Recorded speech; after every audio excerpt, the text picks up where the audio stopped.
தாத்தா சேதுராம பாண்டியன் அவர்களுடைய ஆசியின் பேரிலும்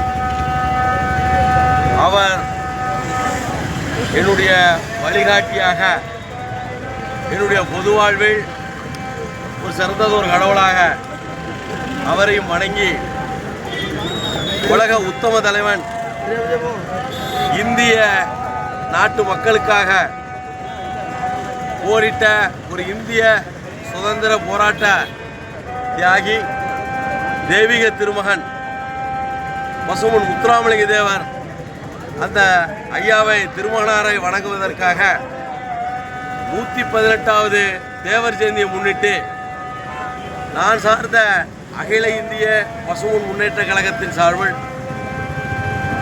எங்களுடைய மாநில மாவட்ட ஒன்றிய கழக பொறுப்பாளர்களுடன் நாளை காலை சுமார் 9 மணி அளவில் தமிழ்நாட்டினுடைய முதல்வர் தமிழகத்தினுடைய நிரந்தர முதல்வராக வரப்போகும் முதல்வர் அவர்கள் தலைமையிலே எங்கள் கழகத்தின் சார்பில் அகில இந்திய பசும்பொன் முன்னேற்ற கழகத்தின் சார்பில் அன்னதானம் வழங்கப்படுகிறது.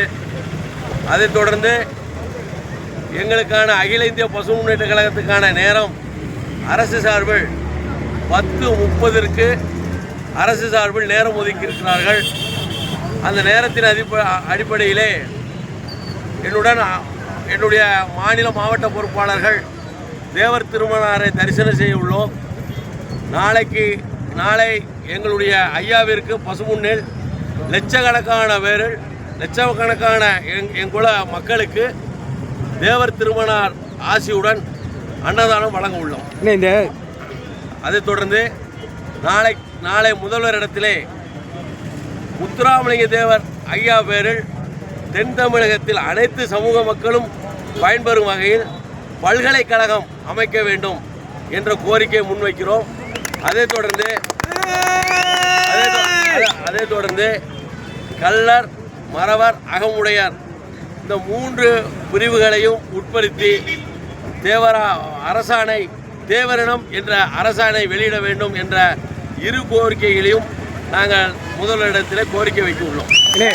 இப்போ தேவர் ஜெயந்திக்கு எல்லா அரசியல் கட்சிகளும் ரொம்ப முக்கியத்துவம் கொடுக்குறாங்க. இந்த நிலையை நீங்கள் எப்படி பார்க்குறீங்க? அரசியலாக பார்க்குறீங்களா இல்லை மரியாதை கொடுக்குறீங்களோ?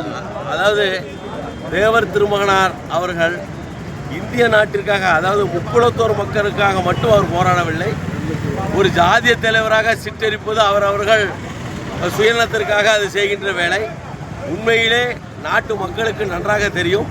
இந்திய நாட்டு மக்களுக்காக போராடியதன் அந்த அடிப்படையில் தான் பாராளுமன்றத்திலே ஐயாவுடைய திருவுருவ சிலை நிறுவப்பட்டுள்ளது என்பதை நான் எழுதுகிறேன். பொதுவாகவே தேவர் சமூகம் வெற்றி தோல்வியை நிர்ணயிக்கக்கூடிய ஒரு சமூகமாக இருக்குது. இந்த நிலையில் எடப்பாடி பழனிசாமி அவர்கள் மதுரை விமான நிலையத்துக்கு தேவர் பேர் பரிந்துரைப்பேன் அப்படின்னு சொல்லியிருக்கிறாரு. இந்த நிலையை நீங்கள் எப்படி பார்க்குறீங்க? கடந்த ஆட்சியில் அவர் 4 ஆண்டுகளும் எடப்பாடி அவர்கள் ஆட்சி ஆண்டார்ல, ஒரு டிஎன்டி சான்றிதழ் எங்களுக்கு அவரால் கொடுக்க முடியல. தேவர் பேருக்கு அவர் பண்ண போகிறாரா? எங்கள் தேவர் மக்கள் ரொம்ப விழிப்புணர், எல்லாருமே தெளிவோடு இருக்கிறாங்க. யார் இந்த தமிழகத்தை ஆள வேண்டும் என்பது மக்களுக்கு நன்றாகவே தெரியும். நிச்சயம் எடப்பாடி அவர்களுடைய அந்த சடுகுடு விளையாட்டெல்லாம் எங்கள் தேவரிடத்தில் ஈடுபடாது. சரி, தேவர் ஜெயந்தியையும் தலைவர் விஜய் அவர்களையும் நீங்கள் எப்படி பார்க்குறீங்க? அவரும் ஃபோட்டோவுக்கு மாலை போடுறாரு, மேடைகளில் தேசியமும் தெய்வீகமும் பேசுகிறாரு. இந்த அரசியலை நீங்கள் எப்படி பார்க்குறீங்க? பசும்பொன் முத்துராமலிங்க தேவர் திருக்கணத்திலே அந்த மண்ணுக்கே வரவில்லையே, அப்போ அவர் எப்படி அரசியலை தான் நான் கருத முடியும்? இன்றைக்கி திராவிட முன்னேற்ற கழகமாக இருக்கட்டும், எத்தனையோ கட்சிகள் கொள்கை ரீதியாக வேறுபட்டு இருந்தாலும் அனைவரும் இன்றைக்கு அவர் ஒரு சுதந்திர போராட்ட தியாகி என்ற அடிப்படையிலே அவர் பசும்பொன்னாரை வணங்க வருகிறார்கள். இதை விஜய் அவர்கள் செய்ய தவறிவிட்டார். இன்னொன்று நீங்கள் நன்றாகவே தெரியும், இன்றைய நாங்கள்லாம் திராவிட முன்னேற்ற கழகத்துக்கு இன்றைக்கி இவ்வளோ பெரிய ஆதரவு நாங்கள்லாம் கொடுக்கக்கூடிய காரணம் ஒன்று தான்.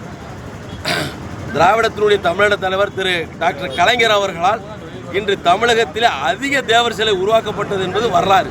அதன் அடிப்படையில் நாங்கள் திராவிட முன்னேற்ற கழகத்துக்கு 2026 தேர்தலில் நீங்கள் ஏற்கனவே கருணாஸ் தேவரை முன்னிறுத்த போகிறோன்னு ஒரு பேட்டி சொல்லியிருந்தீங்க.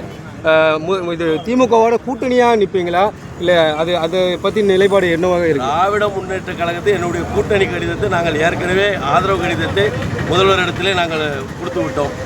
அதன் அடிப்படையிலே தென் தமிழகம் முழுவதும் குறிப்பாக முக்குளத்தூர் சமூகத்தை நாங்கள் சென்றுகின்ற கிராமங்களெல்லாம் அரசு சார்ந்த நல்ல விஷயங்களை நாங்கள் எடுத்து உரைக்கிறோம். இப்போ பாருங்கள், பசும்பொன் தேவர் திருமணாருடைய இந்த விழாவை ரொம்ப சீரும் சிறப்புமாக அமைச்சர்கள் பண்ணுறாங்க. நம்ம அண்ணா ராஜகண்ணப்பண்ண பண்ணுறாங்க, தங்க தன்னரசன் பண்ணுறாங்க, காதர் பாட்சா முத்துராமலிங்க அண்ணன் பண்ணுறாரு.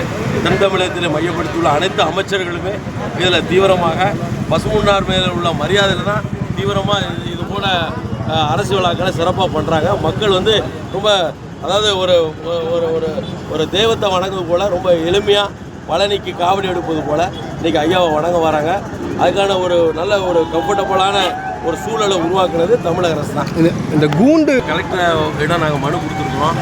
ஏன்னா அந்த இடத்தினுடைய குறுகிய சாலைங்கிறனால அதுக்கான வசதி இல்லை. ஆனால் நிச்சயம் அடுத்து வரக்கூடிய நாட்களில் நாங்கள் இதில் ஏசி கூண்டு அமைப்போம் என்பது இந்த இடத்துல கொடுப்போம்.